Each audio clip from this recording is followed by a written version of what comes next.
주중에 이런 마음이 들었어요. 야, 우리 교회가 기회가 있으면 밤새도록 말씀을 나누는 그런 은혜 시간이 있으면 얼마나 좋았겠는가, 이런 생각을 해보게 되었습니다.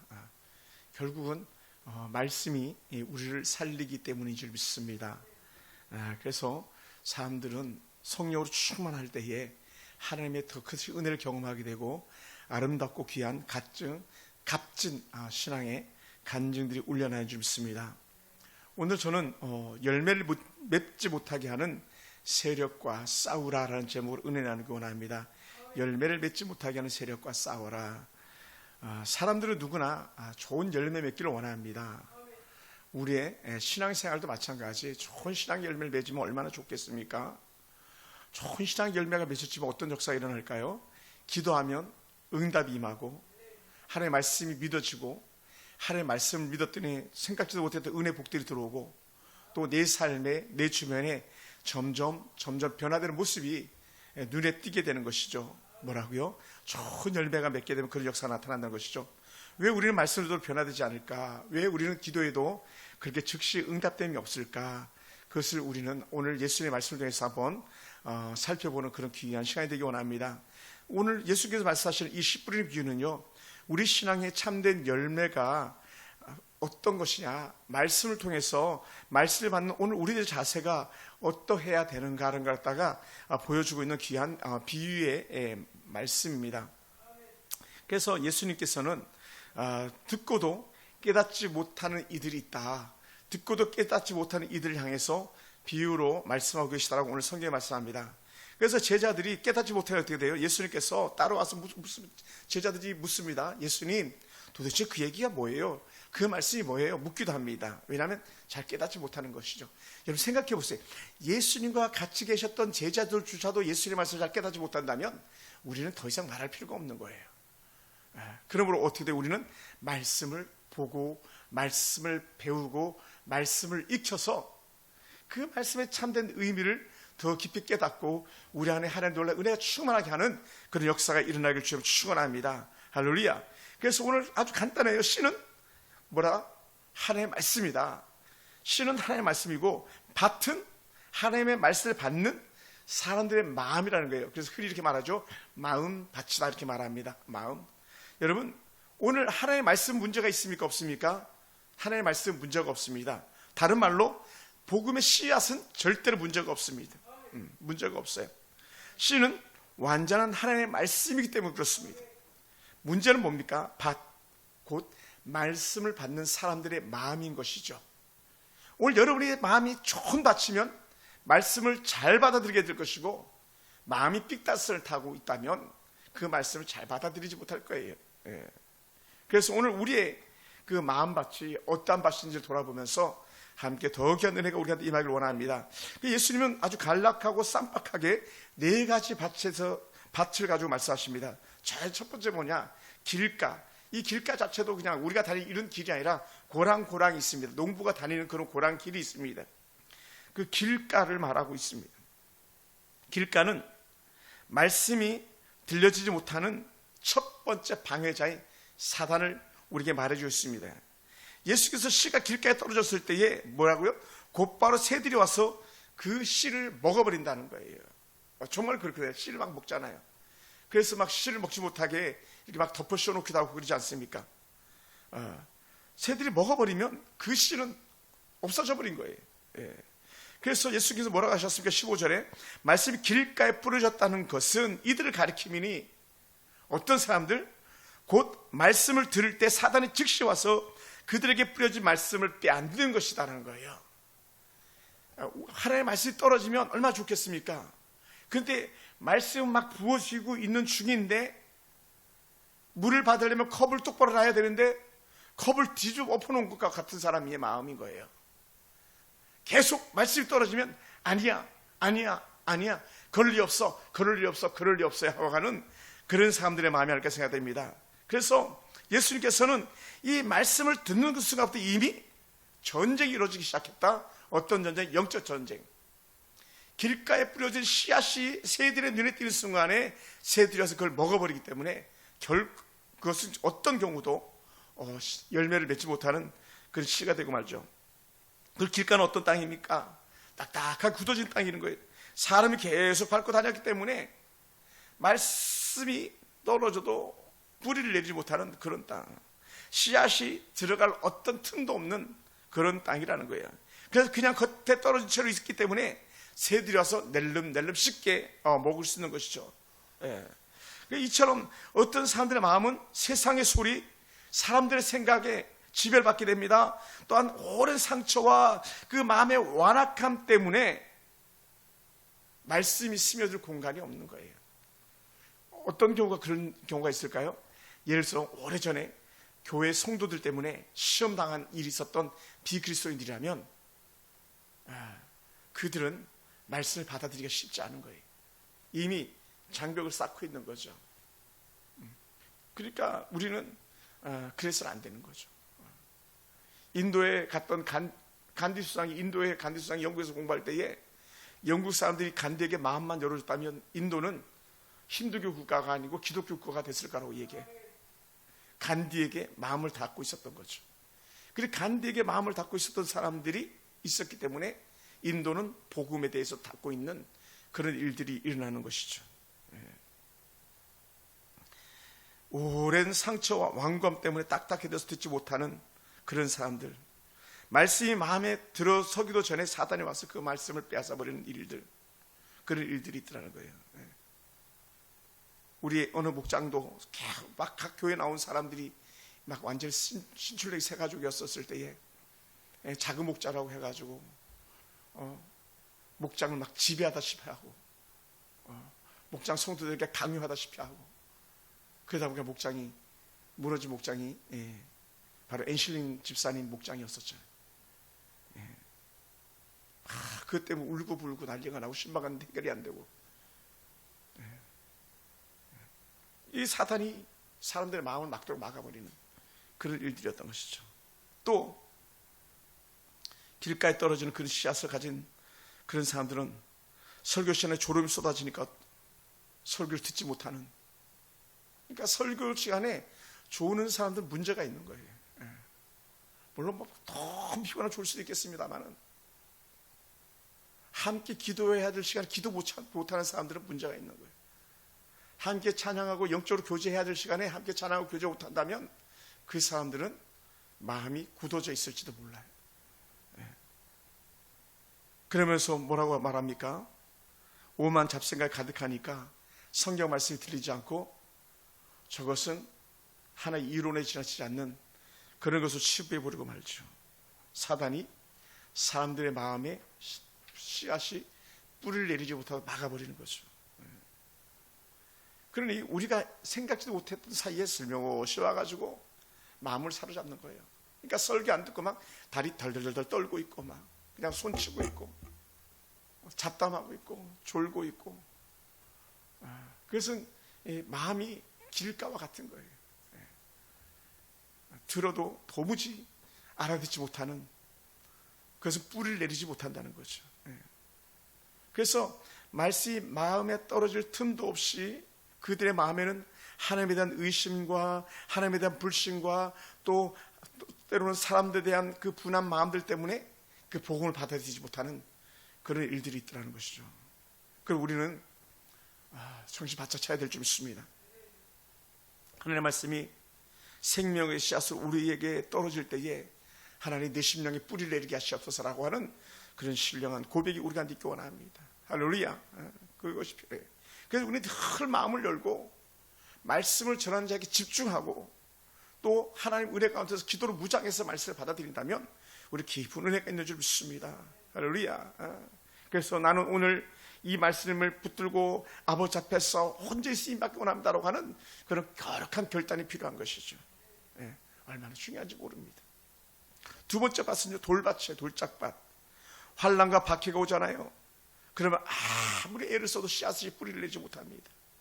기쁨만 추구하면 뿌리를 낼 수 없습니다. 어제 장례식에 갔더니 동네 형님이 그러시더라고요. 야, 내가 교회를 몇 번 나갔었는데 이상하게 교회만 나가면 막 큰 사고가 터지더라는 거예요, 집에. 그래서 내가 교회를 갈 수가 없었어. 이런 얘기를 해요. 이게 시험이 오는 거죠. 가장 친한 친구 중에 한 명, 영훈이도 그 어머님을 전도하려고 했더니 그런 말씀 하시는 거예요. 어렸을 때인데, 야 재홍아, 내가 교회를 가려고 그러면 교회 가서 예배드리면 그렇게 머리가 아프단다. 내가 교회를 갈 수가 없었어. 이런 얘기를 해요. 그러니까 사단이 계속적으로 말씀을 받아들이지 못하도록 환경을 주소하는 것이죠. 그래서 처음에 들으려고 막 애를 쓰는 거예요. 애를 써요. 말씀이 돌밭에 뿌려졌다는 것은 말씀을 들을 때 즉시 기쁨을 받았습니다. 야. 근데 그 속에 뿌리가 없어가지고 잠깐 견디다가 말씀을 해서 환난이나 박해가 일어날 때 곧 넘어지는 것이다라고 오늘 16절 17절 말씀하고 있잖아요. 우리 어느 집사님 같은 경우도 남편이 막 유독해가지고 목사님 신방 와주세요, 목사님 와서 기도 좀 해주세요 해가지고 신방하고 기도하고, 또 남편이 회복되기도 했습니다. 또 어떤 사람은 남편이 돌아가셨습니다. 그게 어떻게 돼요?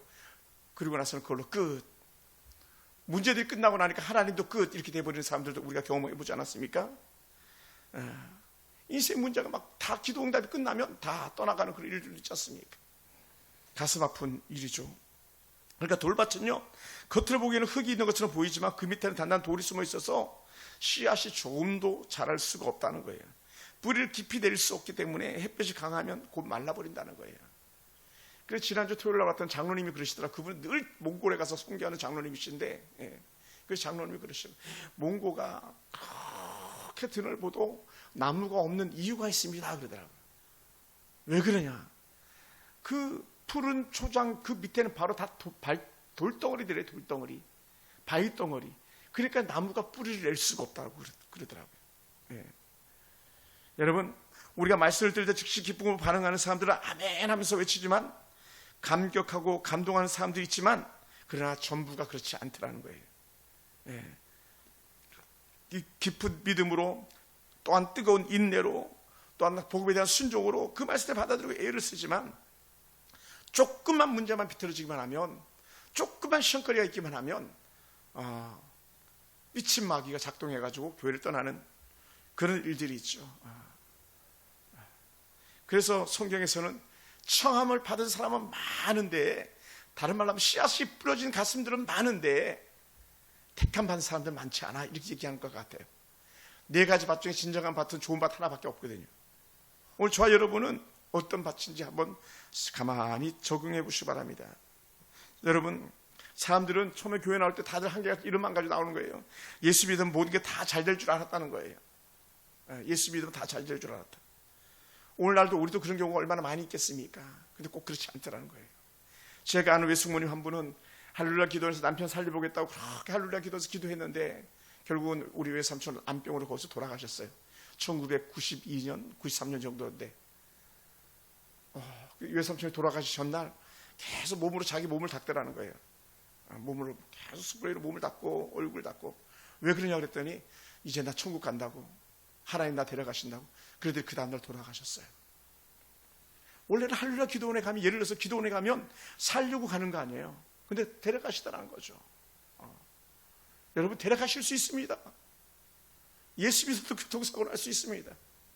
제가 이전에 처음 탔던 차는 차 산지 열흘 안 돼가지고 완전히 한쪽 문이 다 박살난 그런 적도 있었어요. 그럴 수 있어요. 예수 믿는 사람은 기가 막히게 사고를 피해간다, 비를 피해간다, 그럴 수 없어요. 왜냐하면 보편적 은혜는 모든 사람에게 동일하게 적용되기 때문에 그래요. 보편적 환난은 모두에게 동일하게 적용되기 때문에 그래요. 근데 우리는 교회 나갔다가 오비라 하필이면 이때 일이 잘 안 된 거예요. 그러면 아이고 내가 교회 나가서 그런가 보다, 이렇게 생각하기 쉽다는 거죠. 믿으면, 예수 믿으면, 기도만 하면, 기도만 받으면 다 나을 줄 알았는데, 막 이 군대 장군 나하만이 기도해달라고 찾아왔을 때 기도 받고 싶었는데 요단강에 몸을 씻으니까는 딴 길로 가버렸던 그런 경험들처럼, 우리는 그래도 교회 나와서 한 번, 두 번, 세 번 하다못해 막 40일 금식하고 철야하고 막 하면 우리 인생의 모든 문제가 풀어질 줄 알았는데 그렇지 않을 때도 있더라는 것이죠. 그런데 어떻게, 그러면 믿음이 좋으면 하나님이 더 깊은 뜻이 있겠구나, 이렇게 받아들인다면 얼마나 좋겠습니까? 그런데 어떤 사람들은 그것이 시험이 돼가지고 40일 금식하면 기도했는데 의미가 없구나, 훌쩍 떠나버리는 그런 일들도 있다는 것이죠. 예수 믿으면 우리 자녀들이 다 잘 돼야 된다고 생각하잖아요. 근데 여러분, 결코 그렇지 않아요. 그렇지 않을 수도 있다는 거예요. 보편적 은혜, 일반적 은혜는 꼭 그런 게 아니에요. 예수 믿으면 삶이 잘 풀릴 줄 알았는데 삶이 잘 풀리지 않을 수도 있어요. 파이어, 직장 해고당할 수도 있어요. 직장 얻지 못해 아주 힘들 수도 있어요. 그럴 때 어떻게 돼요? 야, 내가 진짜 하나님 자녀 만든가 봐 이렇게 시험 들 때도 있습니다. 그럴 때요, 우리는 하나님께 감사함을 받아들이고 때로 내가 해야 될 몫을 감당하는 것도 필요한 거예요. 공부하는 게 필요한 거예요. 형님하고 얘기하다가 그런 얘기를 했습니다. 조카가 공부를 해야 되는데, 시험을 공부를 해야 되는데 맨날 그랬대요. 아빠 괜찮아 나 시험 붙을 수 있어 막 그랬었대요. 붙긴 뭘 붙어요. 제가 아내 만날 때 똑같은 얘기를 걔가 했던 것 같아요. 자매님 나요 운전면허 붙을 수 있어요. 붙기는 뭘 붙어. 2년 동안 떨어졌었지. 연습 안 하는데 붙을 수가 없죠. 크랭크에서 떨어지고 T자에서 떨어지고 실기에서 떨어지고 필기 뭐 무조건 다 붙으니까 웬만하면. 그러니까 나는 막 기도만 하고 하나님 운전 연습 한 번도 안 하고 하나님 이 시험 합격하게 해주세요 이거요. 물론 합격할 수 있는 길도 있겠죠. 아마 그건 한 억만 분의 1 정도 확률이 있을까요? 억만 분의 1. 어떻게 합격해? 할 수가 없지. 왜냐하면 내가 해야 될 목들도 있는 것인데. 그래서 예수께서 뭐라고 말씀하십니까? 이 아까워 게으른 종아, 나는 뿌리지 않는 데서 거두는 줄 아느냐? 야 이놈아, 네가 공부도 안 하고 합격하기를 원하느냐? 쉽게 이런 거죠. 야 너는 돈도 안 벌고 부자가 되길 원하느냐? 물론 뭐 어떤 교회는 대전에 있는 어느 한 교회인데, 대전의 교회가 건축을 하다가 재정이 필요해가지고 산기도로 갔는데 산기도 막 끝나고 했더니 주변에 뭐가 발견됐냐면 삼이 막 그 산삼이 군락지가 발견이 된 거라는 거예요. 그래 그거 캐가지고 교회를 졌다고 하는 그런 예화도 있습니다만은 그 실제로 있었던 교회 어느 한 얘기인데, 그는요 거의 불가한 얘기예요. 거의 잘 없어요. 그것도 한 100만 분의 1 정도 있을까요? 하나님 우리가 우리의 노력과 우리의 정성을 다해서, 다른 말로 하면 우리의 온전한 헌신을 하나님이 받으시기를 원한다는 거예요. 아멘. 근데 그렇지 않은 거죠. 사람들은 조금만 일이 틀어지면 신앙을 포기해버린 일들이 많이 있더라는 거죠. 믿음은요 꽃길이 아니라 십자가가 길이에요. 고난이 없는 신앙은요 어찌 보면 뿌리 없는 신앙과 같은 거예요. 오늘 우리가 견디지 않는 믿음을 가지고 있다면, 오늘 우리가 잘하지 않는 믿음을 가지고 있다면, 우리 다시 한번 자신을 점검해 보시고 말씀으로 컴백할 수 있길 주를 축원합니다. 그래서 우리도 바울처럼, 또 정말 우리가 베드로처럼 신앙의 은혜 안에서 견고했어 가지고, 첫 번째는 예수를 모르고 도망갔던 베드로였지만 두 번째는 예수를 위해서 십자가 거꾸로 지는 베드로가 됐던 은혜의 이유는 뭐냐면, 그가 진정으로 참된 믿음의 소유자였기 때문에 그랬던 것처럼 우리에게도 그런 은혜가 있기 원합니다. 그래서 사도 바울은 우리가 이런 그 돌짝밭에 떨어진 신앙과 같은 사람들을 향해서 이렇게 말씀하신 것 같습니다. 로마서 5장 3, 4절에 보면 우리가 환난 중에도 즐거워하나니, 예수 믿는 사람은 환난 중에도 즐거워하나니, 환난으로 도망가는 게 아니라, 인생의 문자가 오면 도망가는 게 아니라, 그래서도 와 서프라이즈, 놀랍다. 왜 하나님께 이 고난을 내게 주셨을까? 질문하게 하신다는 거예요. 질문하게. 그리고 이 환난은 견디게 함, 다른 말로 인내는 연단은 소망을 이루는 줄 알미로다, 이렇게 말씀합니다. 결국 우리가 살아가면서 결국 우리의 최종적 골은요 이 땅에서 부귀와 영화와 권세가 아니고 결국 꼴인 하나님의 전이에요. 천국이에요. 우리의 소망은 거기에 있는 것이지, 이 땅에서 천년만년 살 것처럼 살아가는 그런 계획, 그런 플랜이 아니라는 거예요. 그러니 우리는 어떠한 고난과 환난이 와도 기쁨으로 그렇게 살아가야 될 줄 믿습니다. 할렐루야. 그래, 할렐루야.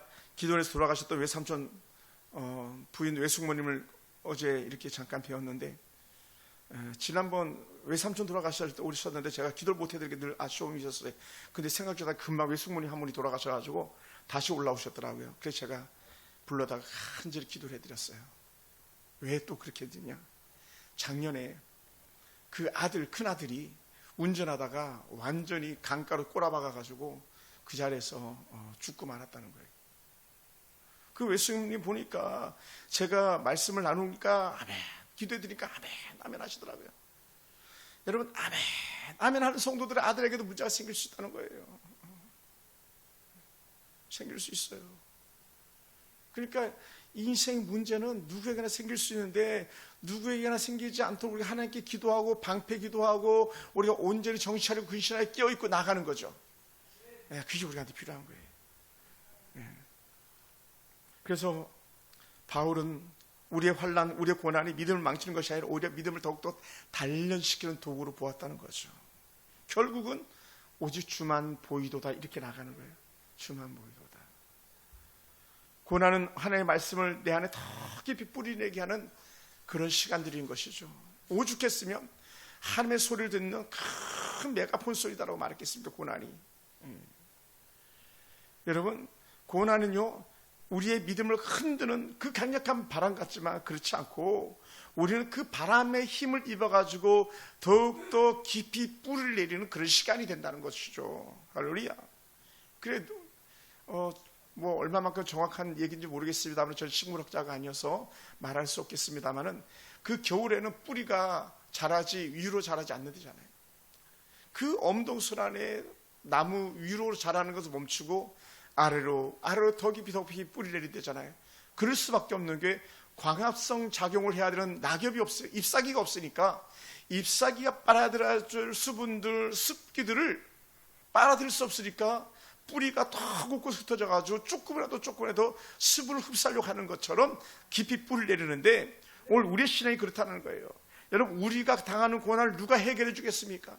우리가 당하는 고난을 누가 도와줄 사람이 있겠습니까? 그러니 어떻게 돼? 우리는 고난이 찾아오면, 환난이 찾아오면 더 하나님을 바라보면서 더 주님께 가까이 나오는 것이지, 사람들은 너의 하나님이 어디 있느냐 이렇게 말할 때에 우리는 하나님이 어디 있냐고 말하는 사람들처럼 하나님을 배반하고 돌아서는 것이 아니라 더 깊이 뿌리를 내리고 그럼에도 불구하고 여전히 하나님 나와 함께하고 계시다라고 하는 이런 신앙의 고백을 하는 사람들이 되어야 될 줄 믿습니다. 할렐루야. 그러면서 우리가 돌짝밭도 소망이 있습니다. 어떤 소망이 있습니까? 농부는요 씨를 포기하지 않습니다. 우리 하나님은 우리 포기하지 않아요. 하나님 절대 우리를 버리지 않습니다. 그럼 어떻게 돼요? 농부는요 씨를 뿌리고 거기서 끝나지 않고 다시 땅을 일고 가는 거예요. 돌을 치우는 거예요. 씨를 뿌리기 전에 돌을 치우는 거예요. 마음밭을 좋은 밭으로 갖고 나가는 거예요. 말씀을 듣고 감동받고 그 자리에 멈추지 않고 그 은혜 안에 뿌리가 내릴 수 있도록 더 좋은 걸음을 주고 갈아주고 온갖 일을 다 하는 것이죠. 그래서 오늘 우리가 당하는 고난 속에서도 주님의 말씀을 더 깊이 파고들지 않는 자는 믿음을 저버리지만 우리가 하나님의 은혜 말씀을 더 깊이 마음판에 새긴다면 우리 기쁨의 은혜가 될 줄 믿습니다. 할렐루야. 오늘 한 영상을, 조그마한 영상을 하나, 제가 페이스북을 거의 안 하는데 오늘 페이스북을 잠깐 열어봤어요. 가끔 문자들도 오곤 하니까 페이스북을 잠깐 열어봤더니 겨우 4살 정도, 우리 예한이보다 훨씬 더 작은 아이인데 성경 말씀을 줄줄줄 외우더라고요. 그래서 번지수까지 정확하게 외우더라고요. 얼마나 귀해 보이는지 몰라요. 어떻게 그렇게 똘망똘망하게 그냥 그렇게 잘 외웠는지 몰라요. 그런 아이들에게 소망이 있죠. 그런 아이들은 어떤 시험이 와도 이겨낼 줄 믿습니다. 그냥 그 심령의 말씀이 뿌리를 내리고 있기 때문에 그렇죠. 오늘 우리는 어떤지 가만히 한번 돌아보시기 바랍니다. 우리는 너무 가볍지 않은가 생각해. 신앙의 모습이 가볍지 않은가. 조금만 좋으면 막 춤을 추고 조금만 힘들면 하나님이 없는 것처럼, 루터가 하나님이 죽은 것처럼 실망하고 좌절했던 것처럼 오늘 우리가 그런 모습이 아닌가 생각됩니다. 그럴 때 우리는 그 소리를 들어야 되죠. 부인의 외침 소리. 상복을 입고 나타나가지고 당신이 하나님 죽어서 내가 상복을 입었습니다. 그랬더니 루터가 깜짝 놀라가지고 하나님 왜 죽어? 하나님 죽는 분이 아닌데 지금 당신을 보니까 하나님 죽었네. 지금 실망하는 당신을 보니까 하나님이 죽었네. 지금 예배 안 드린 당신의 모습을 보니까 하나님이 죽었네. 사람들이 이렇게 말했을지도 모릅니다. 그의 부인이 그렇게 말한 거죠. 종교개혁을 이루지 못해가지고 실망한 남편에게 하나님이 죽었다고 상복 입고 나타났던 그 모습을 보고 깜짝 놀랐던 루터였습니다. 마침내 그가 종교개혁을 이룰 수 있었죠. 사랑하는 성도 여러분, 우리는요 인생 살다 보면 좋았다 싫었다 할 수도 있습니다.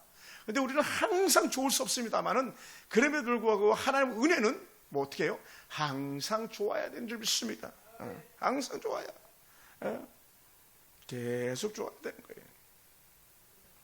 세 번째 밭은요, 우리에게 익숙한 그런 가시떨기 밭입니다. 이것은 아예 해석을 해줍니다. 우리의 염려, 우리의 재물, 우리의 욕심이 가시떨기가 되게 한다라는 거예요. 이 말씀은 잘 들리지만 잘하지 못하는 이유가 있다는 것이죠. 이유가 있다. 그 이유가 뭐냐? 그것을 4장 18절 19절 이렇게 표현했어요. 또 어떤 이는 가시떨기에 부러진 자니 이들은 말씀을 듣기는 하되 세상의 염려, 재물의 유혹, 기타 욕심이 들어서 말씀을 막아 결실하지 못하게 한다는 거예요. 그러니까 씨앗이 좀 뿌리를 내리는 거예요. 그런데 이 씨앗이 뿌리를 내리는 영양분을 빨아들이는 속도보다 주변에 있는 가시덤불이 영양분을 빨아들이는 속도가 더 빠르고 힘이 더 강력한 거예요. 그래서 자라지 못하게 하는 거죠. 여러분, 어떤 숲에 가보면요, 말도 안 되는 그런 일들이 있어요. 나무가 이렇게 막 자랐는데 막 거의 뭐 크게 자란 나무들이에요. 그런데 어느 날 갑자기 나무들이 자라는 그 숲속에 이방의 그 잡초 같은 거 침투해가지고 줄기가 돼가지고 막 나무를 타고 올라가는 거예요. 근데 타고 올라간다고 나무를 완전히 감싸버리는 거예요. 나무를. 그러니까 그 등걸 같은 나무도 재기를 못하고 죽어버리더라고요. 여러분, 우리는 누구도 신앙을 자랑할 수 없지만 우리는 늘 도전받고 있을 믿어야 됩니다. 악한 사단은 오늘도 여전히 우리에게 수많은 염려와 근심과 걱정으로 우리를 던지펴 놓고 있는 거예요. 그걸 우리가 이겨내야 되는데 그러지 못한 거죠. 세상의 염려, 재물, 돈에 대한 유혹, 내가 이 돈 없으면 죽을 것처럼 여기는 그런 마음들, 우리 그것을 이겨내야 될 줄 믿습니다. 예배도 잘 나오고 설교도 잘 들으면서 감동도 잘 받습니다만은 말씀이 잘하지 못하는 이유는 결국 이 걱정, 저 걱정, 돈 걱정. 그러니까 주의를 지키면 안 되는 것처럼 일하고, 주의를 지키면 안 되는 것처럼 우리가 살아야 되는데, 반대로 우리는 돈을 위해서는 언제든지 옷을 뒤집어 입을 수 있는 그런 모습을 가지고 있는 그런 사람인 거죠. 그게 가시덤불이에요. 세상의 염려, 재물의 유혹. 그러니까 재물의 유혹이 더 크니까 하나님을 쉽게 배반하는 그런 자리로 나가게 되는 거죠. 그러니 그 예수님을 따라다니던 가룟 유다가 그 은전 30이 뭐길래 그 겨우 은전 30에 자기 스승을 팔아넘기는 그런 파렴치한이 되고 말지 않습니까? 얼마나 악합니까? 말씀이 없어서가 아니라, 말씀을 깨닫지 못해서가 아니라 말씀이 눌려서 자라지 못하는 그런 일들인 것이죠. 생명을 빼앗기는 그런 모습들이 가시덤불이에요. 그런 사랑하는 성도 여러분, 세상 유시와 가득한 마음은 하나님의 말씀이 자리를 잡을 틈이 없는 거예요. 그래서 우리는 조금씩 틈을 벌려야 되는데, 그것은 다른 말로 하면 이거예요. 조금씩 하나의 은혜 창을 열어두는 거예요. 말씀의 창을 열어두는 거예요. 그래서 그것을 누구보다 더 잘하던 하나님은 모세에게, 야, 들어가면서 나가면 말씀을 보게 하라, 이렇게 했던 거예요. 레마의 말씀을 읽게 하라, 보고 깨닫게 하라 했던 거죠. 잠잘 때도 가르치고, 깰 때도 가르치고, 길을 갈 때도 가르치고, 계속 가르치라 했던 거예요. 안 그러면 악한 사단이 들어와가지고 자신들의 마음을 지배해버리기 때문에 그랬던 것이죠. 예수님은 세상의 어떤 염려도 유익이 안 됨을 말씀해 줍니다. 뭐라고 말씀하셨냐면, 마태복음 6장 17절 말씀에 보면, 너희 중에 누가 염려함으로 그 길을 한 자라도 더 할 수 있겠느냐. 키 크고 싶어. 키 크고 싶어. 제가 오늘도 샤워를 하면서 혼자 느꼈던 거예요. 입에 안 들어가나. 답은 그거예요. 야, 수영장으로 가라. 독산동 수영장으로 가라. 이게 막 들려주는 거예요. 그 수영장 가면 배살이 들어가는데 백날 여기서 잘 안 나가죠. 사모님, 라면 먹지 마세요. 라면을 먹지 말아야지 배가 들어가는데, 라면을 끊고는 배가 들어갈 수가 없죠. 그게 뭡니까? 염려로 끝날 수가 없다. 방향을 바꾸는 거죠. 방향을 바꿔라. 재물의 유혹을 하나님의 말씀으로 대체하라. 할렐루야. 말씀으로 대체하라. 예수님은 너희가 하나님과 재물을 겸하여 섬기지 못한다고 이미 선언했어요. 하나님을 섬길래, 재물을 택할래, 이렇게 말씀하신 거예요. 다른 말로 하면 하나님이냐 재물이냐. 그래 6장 24절에 뭐라 표현했냐면, 야, 너희가 하나님과 재물을 겸하여 섬기지 못해. 다른 말로 하면 그만큼 재물이 큰 거예요. 이번 수련의 마지막 그 강사님이 그런 말씀 하신 거예요. 결국은 자본주의 사회에서는 재물이 아닌가 이 얘기를 하는 거예요. 재물. 그런데 그 재물이 하나님을 위해서 쓰이냐 아니면 나의 쾌락을 위해서 쓰이냐 그 차이가 있다는 거죠. 그 강사님 교회 목사님 교회 장로님이 땅 1400평인가를 장로님 한 분이 다 사버리시고 교회 37억 건물을 사가지고 교회 앞에 기증하고 헌물로 드린 거죠. 그런 얘기를 하는 거예요. 재물이 있으니 재물로 쓰임 받을 수 있다. 그러니까 우리가 얼마나 그런 모습들이 귀한지 몰라요. 하필이면 비행기를 타고 그러는데 옆에 앉은 성도님이 그런 거예요. 목사님, 우리 언니도 목사님이고요. 우리 오빠도 목사님인데요. 오빠가 상계동에서 그렇게 목회하다 고생을 했잖아요. 그걸 보고 있던 형이 동생한테 목사님한테 5층 건물을 교회를 하라고 다 사줬어요. 그래서 월세를 탈출하게 됐어. 이 얘기를 하는 거예요. 오빠가 그렇게 하셨다. 그리고 당신은 이제 또 여동생이랑 그 오빠 교회가 잘 섬기고 있다고, 6 식구가 잘 섬기고 있다고 이런 얘기를 하시더라고요. 그러니까 믿음으로 사는 사람들이 돈을 어떻게 써야 될 것이냐 거기서 보게 해주는 거예요. 보게 해주는 거예요. 우리 오래전에 우리 하영이가 그 인도네시아에서 오토바이가 필요하다 할 때 아빠 우리가 오빠랑 내가 헌금하면 안 될까 했던 그런 마음들. 돈이 그렇게 써야 되는 거예요. 돈은 그렇게 쓰려고 보는 거죠.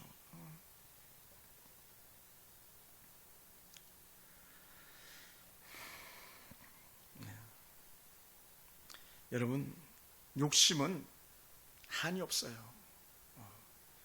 욕심이 자라면 그게 죄가 된다 그랬거든요. 세상에서 인정받고 싶은 욕심, 남의 자식보다 내 자식 잘 키우고 싶은 욕심, 더 좋은 집, 더 좋은 직장, 더 좋은 위치에서 사역하고 싶은 욕심, 다 욕심일 수 있습니다. 그거 내려놓아야 되는 거예요. 내가 할 수 있는 한 최선을 다하되 하나님께서 하실 수 있는 여지를 남겨놓는 그런 은혜가 우리 가운데 있어야 될 줄 믿습니다. 그래서 마지막에 이렇게 말씀하셨죠. 4번째 받침대, 좋은 땅에 부러진 것, 말씀을 듣고 받아 결실하는 사람들. 할렐루야. 저는 그런 분이 오늘 오시지 않았지만 우리 김기수 집사님 같은 분들이 아닐까 생각돼요. 말씀을 잘 받는 사람, 말씀을 받고 말씀을 살려고 몸부림치는 사람, 그런 사람들이 많아졌으면 좋겠습니다. 그런 사람들에게 나타나는 은혜 특징이 뭐냐? 말씀을 듣고 받아 30배, 60배, 100배의 결실을 하는 자였다는 거예요. 우리 집사님이 적금 들었던 것을 집 살려고 적금 들었던 걸 깨가지고 한 게 이 앰프도 바꿔주셨고 교회 간판도 바꿔주신 거 아닙니까? 집 살려고 들었던 적금을 깬 거예요. 얼마나 그 마음이 귀합니까? 금액에 크고 자금을 떠나서 우리 그래 본 적이 없잖아요. 얼마나 그 마음이 귀합니까? 이런 분들이 정말 너무 귀한 거죠. 어떻게 하든 주의 몸된 교회를 위해서 힘쓰고 애쓰는 그런 마음들, 얼마나 귀한 사람들이 모릅니다. 물론 오늘 이 밤에 오신 성도들도 그렇습니다만 그런 사람들은요 말씀을 잘 받아들이는 거예요. 그런 사람보다 스펀지 같은 말씀이라는 거죠. 스펀지를 물을 빨아들이잖아요. 물이 완전히 스며들 때까지 더 스며들 수 없을 만큼 빨아들이는 스펀지죠. 그러나 가시덤불이나 돌짝밭이나 이런 밭들은 플라스틱과 같은 스티로폴과 같은 그런 말씀이 바친 거죠. 받아들일 수가 없는.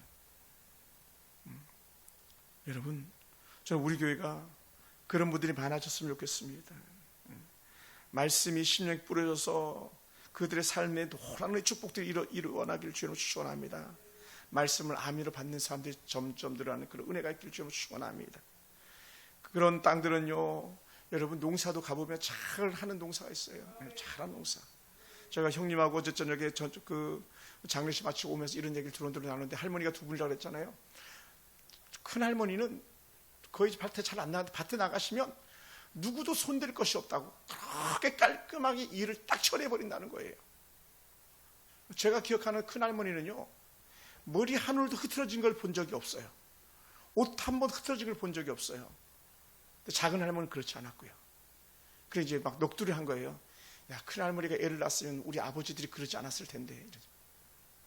큰할머니 애를 못 낳으니까 작은 할머니가 들어오신 거니까. 여러분, 오늘 우리 삶 속에 그 어떤 사단이 틈을 내지 않을 수 있도록 잘 다듬는 은혜가 우리 안에 있어야 되는 거예요. 그래서 우리 마음이 잘 정돈되어져야 되는 거예요. 집도 잘 정돈되어져야 돼요. 마음밭도 잘 정돈되어져야 됩니다. 교회도 잘 정돈되어져야 돼요. 잘 정돈되어야 돼요. 그러지 않는 데 보면요, 잘 될 수가 없죠. 그래서 우리는 말씀을 잘 받아들여서 아멘 하는 것이 중요한 줄 믿습니다. 아멘. 때로는 이해가 안 될지라도 하나님 말씀이 옳습니다. 왜 나에게 이런 말씀이 필요할까 고민하면서 말씀을 깊이 묵상해가면서 하나님 뜻을 깨닫는 그런 지혜가 우리한테 필요한 줄 믿습니다. 그럴 때 하나님께서 열매 맺게 하시더라 하는 거죠. 몇 배? 30배, 60배, 100배. 또 다른 복음서에서는 100배, 60배, 30배. 하나님께서 잘하게 하심에 대한 놀라운 은혜가 있는 줄 믿습니다. 그래서 우리는 사도 바울이 아주 귀한 말씀한 적이 있는데 고린도전서 3장 6절에 하신 말씀인데, 야, 나는 씨를 뿌렸어. 아볼로는 물을 줬어. 그런데 심은 나도 아볼로도 중요하지만 자라나게 하시는 분은 하나님이다. 그러니까 심는 자는 열심히 심는 거예요. 물을 주는 자는 열심히 물을 주는 거예요. 그러면 어떻게 돼요? 하나님께서 30배, 60배, 100배 열매를 맺게 하는 줄 믿습니다. 할렐루야. 놀라운 은혜가 우리한테 있는 거예요. 여러분, 우리의 마음이 새로워지기 원합니다. 우리가 더 좋은 은혜 가운데 있기 원합니다. 우리의 완악하고 강팍한 마음밭이 다 무너지기 원합니다. 돌박 같은 마음이 무너지기 원합니다. 가시는 불이 거쳐지는 은혜가 있기 원합니다. 믿음의 생활하면서 많은 염려와 근심거리가 우리를 가로지르고 있을 때 다 걷어내는 은혜가 있기 원합니다. 그럴 때 우리는요 30배, 60배, 100배 열매를 맺는 거예요. 한 가지 여담 오래전에 간증했지만 다시 한번 말씀드리고 말씀 마무리하고자 합니다. 제가 군생활할 때에 선배들이 저에게 했던 말이 있었다 그랬잖아요. 야, 너는 진급 안 되고 제대하가 있다. 진급 안 되고 제대하겠다. 그럴 때 제가 한마디 툭 던졌던 말씀이 뭡니까? 진급을 사람이 시키냐? 하나님이 시키지. 그게 제 신앙의 고백이었어요. 하나님이 시킬 것이다. 그럼 제가 해야 될 도리를 다 했어요. 병사들 데리고 어디 나가면 1등 해오고, 한 번은 수송부에 그 배터리 창고를 갔다가 도색하는 일을 맡았는데 병사들과 가다가 병사들 점심시간에 돼서 다 가고 저는 새벽 3시 그 정도까지 일을 하니까 나중에 제가 어떻게 됐는 줄 알고 데리러 왔더라고요.